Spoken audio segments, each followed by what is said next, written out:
En los primeros bloques de que quizá lo más importante es mantener los reflejos, es decir, lo fisiológico, lo natural, no perder esos reflejos. Como también decíamos, es de que el intestino está regulado por un sistema autónomo, vegetativo, involuntario, y el intestino lo que quiere es evacuar.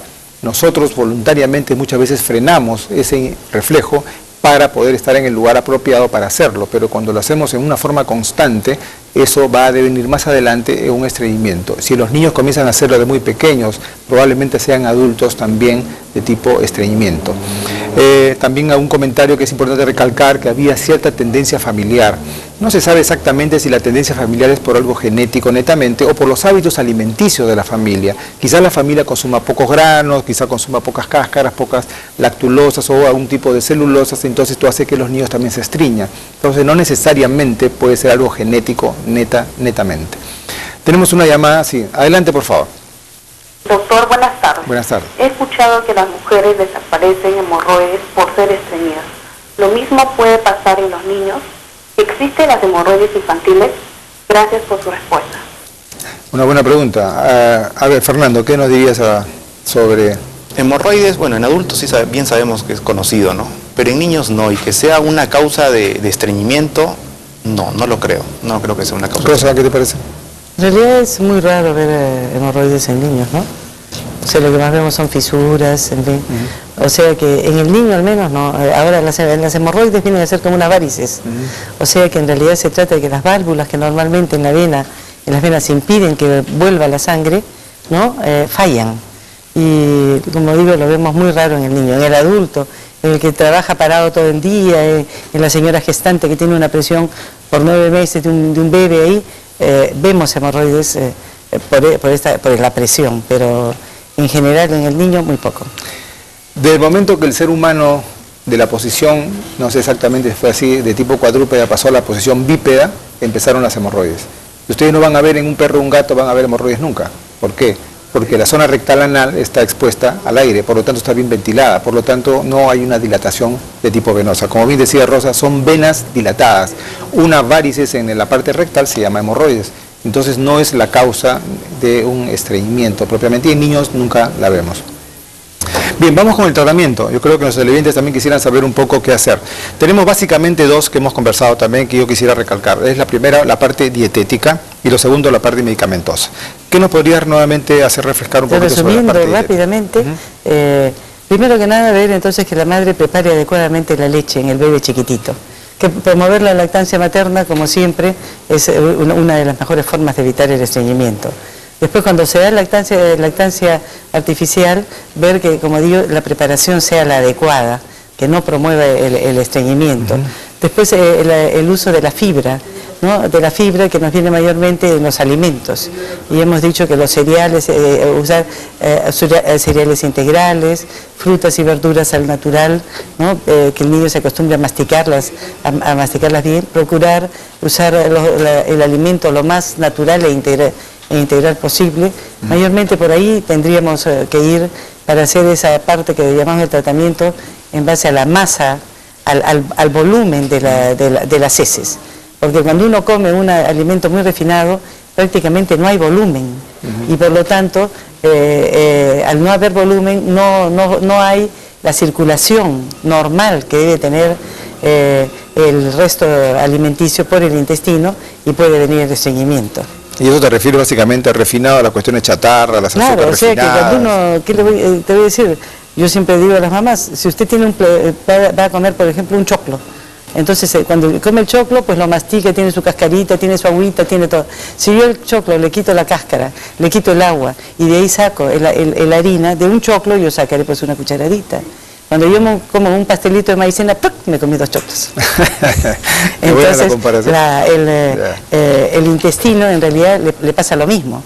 Se prepara para recibir un montón y resulta que no recibe nada más que un bolito que lo absorbe muy rápidamente, que no da bolo y puede llevar pues entonces a ser una de las cosas. Interesante, ¿no? La parte dietética es muy importante. Y la parte medicamentosa, Fernando, ¿qué comentario nos puedes hacer? Bueno, hay ciertos medicamentos que nosotros podemos usar ya casi a veces en último recurso, ¿no? Porque como bien dicen, primero tenemos la parte dietética fundamental, la parte de reeducación intestinal, pero a veces necesitamos pues ciertos medicamentos, ¿no?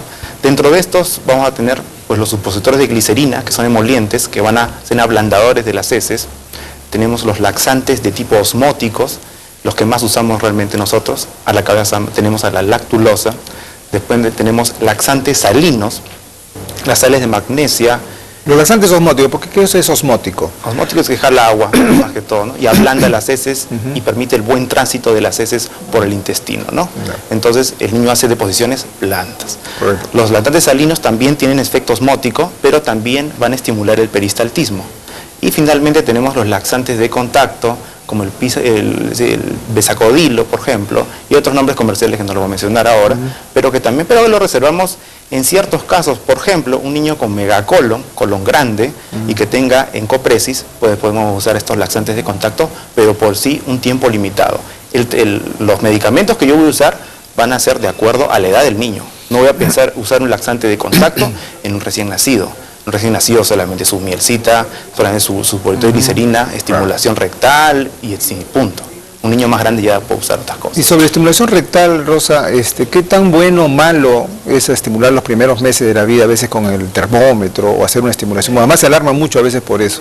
En realidad el uso debe ser limitado y solamente muy ocasional, pero hay mamás que se desesperan, quieren que el chiquito haga y entonces a cada rato están poniendo supositorios y en realidad no es bueno, porque se pierden, como dices tú, los reflejos naturales, ¿no? Y entonces el niño muchas veces de ahí sigue estreñido, porque sencillamente se acostumbra a recibir el supositorio, el termómetro para hacer.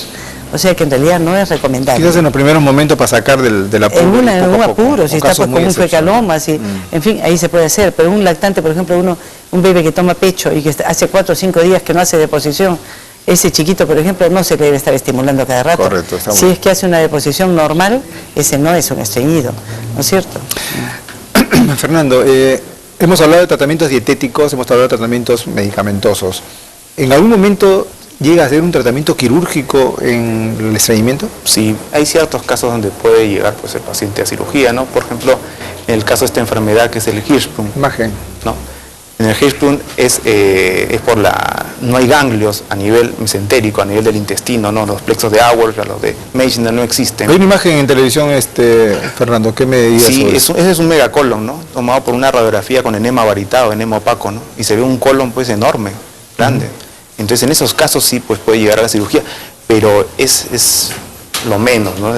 No se ve casi que lleguen a la cirugía, la verdad. Claro, realmente los problemas del Hirschsprung, con H, Hirschsprung, es un proceso en el cual, como tú bien dices, es una falta de inervación del propio músculo del colon. Como bien decía Rosa, son mecanismos autónomos, eso no lo puedes controlar. Entonces hay una zona determinada donde no hay esa inervación, por lo tanto se detiene ahí el intestino, el tránsito, y hace que se vayan formando un gran fecaloma que puede llevar a seguimiento muy crónico. Bien, entonces yo creo que nos estamos llegando un poco al final. ¿Qué recomendaciones, Rosa, le daría finalmente a nuestros televidentes para mejorar o evitar el estreñimiento en los niños? Bueno, repitiendo nuevamente entonces, sería primero ver que la higiene, o sea que no haya dolor. El dolor habitualmente lo produce, por ejemplo, una heridita o una escaldadura. Por ahí comience después.